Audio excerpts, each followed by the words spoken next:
All right, welcome back to Island South Florida. We're talking with a few treasure hunters here, Dominic and Dario and Jed Gehring. Guys, thanks so much again for joining us today. Before we open this treasure chest, what's the most interesting thing you found? Actually, the most interesting thing that we found up are these Lima coin specimens that your coin specialist from the other piece mentioned. These coins are incredibly rare, incredibly valuable. There are also some silver coins from Colombia that are equally as valuable and even more rare that we're also finding in the shipwreck. But one of the most interesting things I found was a piece of lead. It was a square piece of lead, almost about the size of the top of this chest. And on that piece of lead, some sailor had taken his knife and scribed the date 1659. And that's the date we think this shipwreck sank. And to me, that's exciting. That's powerful. That's powerful. It was all crumpled up, but I saw that underwater, and I saw those numbers underwater, and I went out of the water like a rocket. I bet you did. Well, the big unveiling now. Let's open up this treasure chest, because I know you've got a little surprise for us, and I want you to show us. As we're opening this up, talk about maybe one of the most expensive things you found in the water. Well, we found 2 5-pound bars of gold, one of which the state has. And we hope to get that back. Just the most valuable thing that I found so far, I found a priceless shell. Really? That was a glacial kami soul gorget that was from before the last ice age. I just found this last year. And this is truly unique.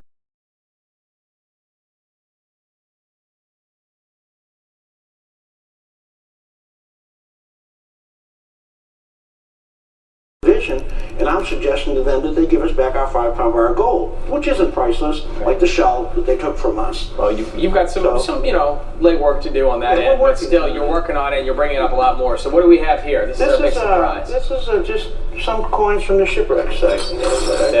It's all silver? Silver. These are silver pieces of 8 from the shipwreck site. And these were just, again, encrusted in rock at the bottom? These look just like the ones that you see here. And they were encrusted. Now here are these 2 coins are worth what all of those coins are worth. These 2 coins are worth. That's an 8 escudo and a 2 escudo. That 2 escudo is very similar to the one that was found last week. How long ago did you find this gold coin? I found that gold coin probably 15 years ago, 15, 18 years ago. And it's worth basically this pile of silver here, more than that. Well, it's worth, yes. Essentially. Yes. Now this coin was not found on our shipwreck. I actually traded some coins to get this coin. They were not allowed to mint 8 escudos. Let's hold that up for the camera. That's an amazing coin there. That's an 8 escudo. And what is that now? This is a 2 escudo, which is a quarter of that coin. Okay. 2 bits, 4 bits, 8 bits is $1. The Spanish used to divide a monetary unit into 8 parts instead of 10 parts. And this is the size gold escudo we would like to find from this mint, the Lima mint right here. If we find some of those, and there were 2,000 of them minted in 1659, they're going to be worth $1 million a piece. And there's only one known to exist in the world today, and it's in the Bank of Spain's collection in Madrid. Well, the other one could be right offshore. The other 2,000 could be at the bottom of our ship. The other ones could be right there. And that's what we want to find. Well, that leads me to my next point, Chad. How much more is out there when we're talking about this? Actually, no one knows for sure. But we have a belief that there's a special area that has yet to be really worked on. And in that area, we think that the majority of the ship is all concentrated in. Imagine, it's 2 o'clock in the morning. You're the captain. Guy comes to you and says, "Captain, something's not right. We hear the surf." The next thing you know, the top of this boat goes in half and it all sinks. Heavy stuff sinks to the bottom. It goes to the deepest part. Could it be worth 250 million? 450 million? Easily.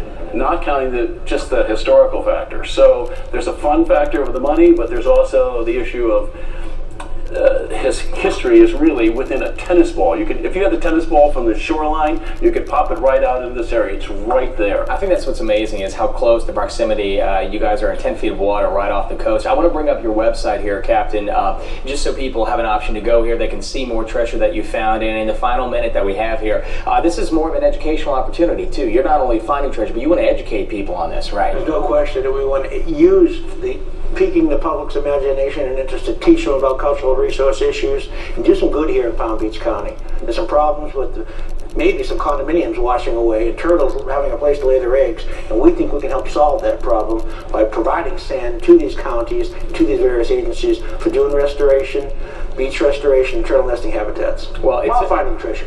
While finding treasure. It's certainly an excitement each and every day. I'm sure it gets you up and going and gets you moving, because you never know what's out there. Gentlemen, thanks so much for joining us today. Really appreciate your time. Captain Dominic Adario, Jed Gearing, thanks so much. Best of luck to you both. There's a lot out there in store for you, and thanks so much for spending some time with us. Thanks. And you can go to your website, Jupiter Coins, for more information. And thanks so much for joining us. We certainly appreciate your time. We'll see you again next week for another edition of Eye on South Florida. Have a great weekend, everyone.